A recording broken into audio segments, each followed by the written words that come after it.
What's going on, everybody? This is Afro Think Tank. Real quick, this is gonna be a quick one. From now on, we as black people should not listen to any political pundits or social media thought leaders when it comes to politics if they don't have any solutions for their political gripes. From this point on, we don't have time for people who just sit back and complain without having any solutions.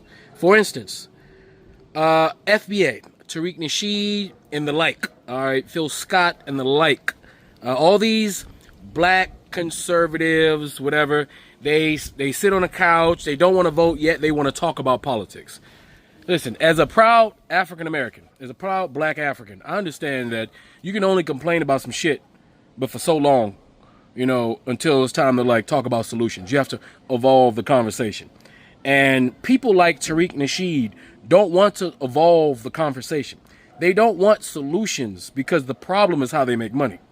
Complaining about the problem without having any solutions is how they make money. And I don't know about you, but at some point, you bitching and moaning about what they said, what they did, and you just sitting there crying, but you don't got no motion. You just a waste of time in a pit for people to sit there and complain, right? But you're not a problem solver. You're not a leader because you don't lead anyone into anything.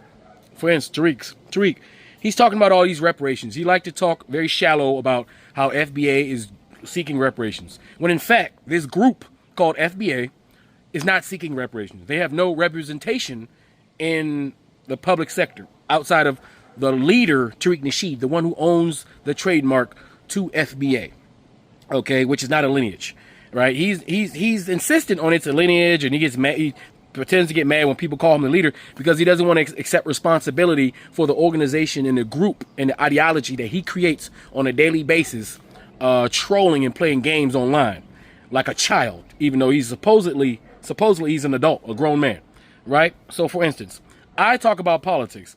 These are the things I want to see from people I particularly want to vote for. I want universal health care. I want universal health care so that every American can, get their needs taken, healthcare needs taken care of, and not have to worry about how they're going to do that. That's one thing I would like for our next political candidates to be pushing. Another thing, I don't want any candidates that is going to take money from AIPAC or any other Jewish NGO organization lobbyists. If you will take money from the Jewish lobbyists, you should be considered unqualified, especially when it comes to the black. Now, if you have taken it in the past, I understand political. I understand that when you're doing politics, you have to play the game. You have to get funded to get elected, to get agendas passed. I understand that. So yes, in the past, if you have taken, funding, if you're truthful about it and you keep it real, and you say that during this election you won't take any more money from Israel or Israeli lobbies, I'm all for that. I want to hear the agenda of my black political candidates, and I want to hear the agenda of white people who say that they're allies, and I want to know what is your policies that we want. As black people, I figure we shouldn't be complaining about, we shouldn't be one issue group of people. Reparations is a hypothetical that we're not going to get, because everybody knows in the real world, America and the West, meaning all of Europe, they don't have enough liquid cash to pay us back what they owe us. And that is, in fact, the truth. And the only way we're going to get reparations is if we get into positions of power and we write the check ourselves. Literally, we have to take over the government. We need more black people who are black adjacent, practicing black people, not non-practicing black people like Clarence Thomas, all right, the biggest coon on the history of coonery, right, at the highest level of office for life until he decided he don't want that power anymore, right? We can't have shit like that. So we got to vet all black candidates. We have all of them. What's your agenda for black people? We want affordable health care. The things that we want, America wants. Affordable health care, all right? We want jobs created for our children, for youth programs. We want things like that. We want them to take all that money that they spend on that White House to make some shit we don't want. We want all the money that they're spending to throw Donald Trump a UFC happy birthday, because June 14th is his birthday. Just so happens to be the Washington UFC fight on his birthday, right? Like, this dude is spending our taxpayer money for his own vanity when he's already rich. Literally using our government. He's welfare. He's using welfare to benefit himself, putting his name on shit, he's playing with Tonka toys. He's a big, old ass, immature, subhuman child who suffers from affluenza. That's Donald Trump. All right? And white racists like people like him in charge because just like any irrational dictator, he can be controlled. All you got to do is pat him on the head, give him a vanity project, and all the people in the black, the true evil people in the back, can make their moves under the disguise, under the umbrella of Donald Trump administration. And when they throw Donald Trump under the bus, when he's gone and when he dies, all the troubles that he's created will die with him, and all the people who are really the architects of all that will disappear in the wind because we won't pay attention to those people once the cycle has changed, once the news forces us to pay attention to other people and other events as we all collectively move on. The criminals, the true criminals, will be in the back. They'll disappear and find another avenue to get their agendas passed, right? So if you're a black political pundit and you got criticisms, where are your agendas? Where are your agendas? I've made plenty of videos saying this is what I think black people should do politically. This is what I think black people could do economically. When I make content, I actually say this is what we should do after we complain. Like, for instance, okay, yeah, there were Africans talking shit about African Americans at one point because we all were collectively ignorant based off the propaganda white people gave us. In the age of information, you should unignify yourself. Okay, I made that word up. Right? And then move on. What you going to do? You're going to keep complaining that some African, when you was a kid, made fun of you, called you some shit? Okay, after having that conversation a million times, what's next? How many times are these fake coon FBA black Republicans going to come online and complaining about the same shit? You want to complain about how there was a few chiefs and kings who participated in the transatlantic slave trade unbeknown, even though they didn't know what it was? You're going to pretend like history is not more complicated, more nuanced than that? Well, if you're going to sit your old ass there and complain continuously about shit like that while letting the white people who you live under their institutions, and they did 1,000 times worse than any African who thought they could make a coin off of black suffering, which you are in fact doing because you are the descendant of those very same sellouts who sold us into transatlantic slave trade. You are literally the blood descendant of them. You people, you coon, Republican, FBA delineating people like Dennis Sperling. Dennis Sperling is the archetype of the type of African that would sell us into the transatlantic slave trade. He would be one of them house niggas that wouldn't mind whipping a black field nigga, right, to make his white master happy while pretending like he's holding the black community accountable. Right? So Dennis Sperling, Tariq Nasheed, Phil Scott, these are all coon house niggas, crackers, because the real cracker was always that black guy that was willing to crack his brothers and sisters in order to get those butter biscuits, literal dry-ass butter biscuits from Massa. All right? So, yeah, no, we need agenda.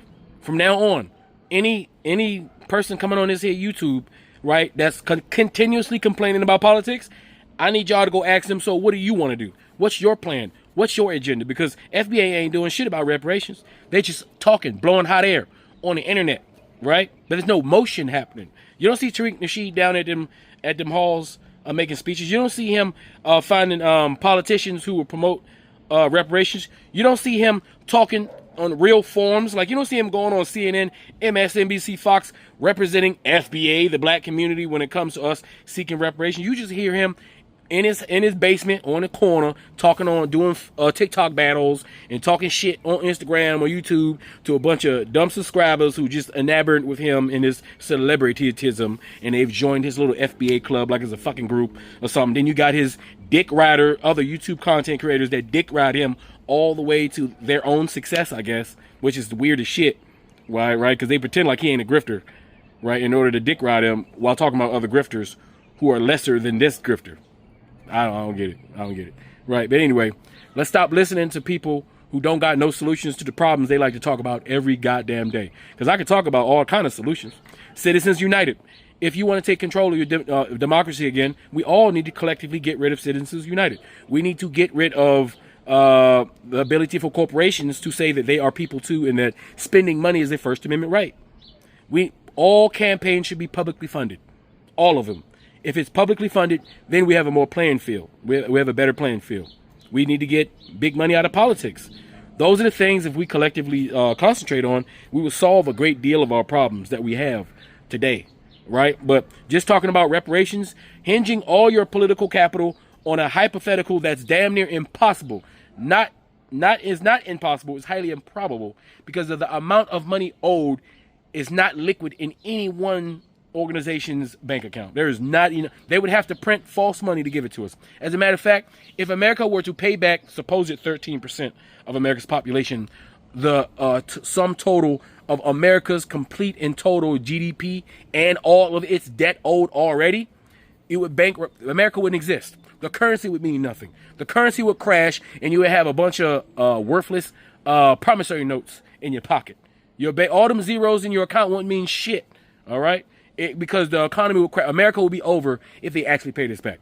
The UK will be over. The UK, France, none of these white countries could survive if they paid us reparations. That's the part you guys don't get. That's why you're never getting them, because you're asking white people to genocide themselves instantly to pay back what they owe us. They're not going to do that. White people have not given us any indication that they're willing to pay that type of price to get back in our good graces. They're not going to do that, right? There's got to be something else.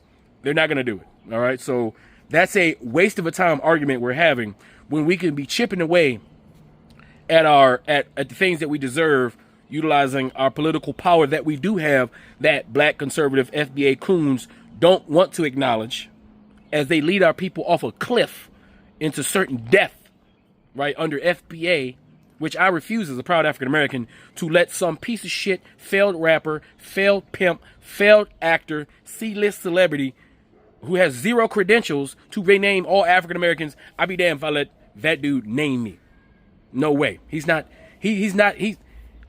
top shelf. There's nothing that he's ever done in his history that says he has the right or the credentials to rename African Americans at all. And it's disrespectful for all these fake grifters, these fake pundits, these fake journalists to even pretend like that is a reality. All right? Anyway, you guys tell me. Matter of fact, this is what I want to know for all the people watching me. Tell me what it is that you want out of your political candidates. Literally. Don't be a one-party voter, because the world is complicated. And if you don't participate, you don't have the right to complain. Especially when you're not participating, that's you voting to allow white people to control your future and your children's future, because you're not in the game, but you're complaining about the score. Anyway, tell me what you think in the comment sections. Afro Think Tank. Learn some, teach something. I'm out. Who taught you to hate the texture of your hair? Who taught you to hate the shape of your nose? Who taught you to hate the color of your skin to such extent that you bleach? Who taught you to hate yourself from the top of your head to the soles of your feet? Before you come asking Mr. Muhammad, does he teach hate, you should ask yourself, who taught you to hate being what God gave you?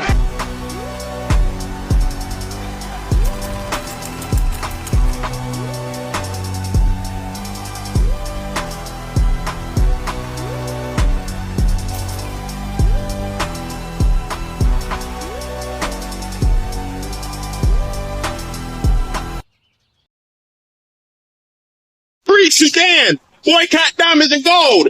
Free Sudan, boycott diamonds and gold. We most definitely cannot forget about the people of Sudan. Thanks for watching Afro Think Tank. Don't forget to like, share, and subscribe. And follow me on Substack and Patreon for more content. Remember, it's Pan-Africanism or nothing.